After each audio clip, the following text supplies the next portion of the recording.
कहेला पवन सिंह हो, कहेला पवन सिंह हो,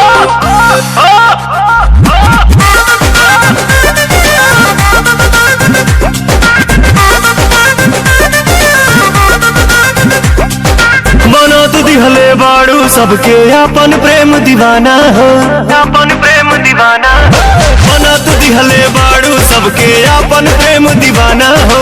पैबू नहीं हमरा जैसन जिंदगी में मर्दाना हो, करा सगाई पक्का हमरा हाथ से पहिरा रिंग हो।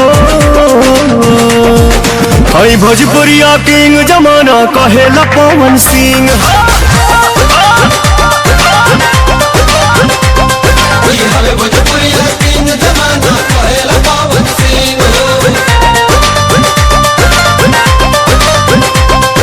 ब्यूटीफुल बॉडी बा तोहार सेक्सी सेक्सी लुक हो, ऐसे चलबू तान के सीना चल जाई बंदूक हो।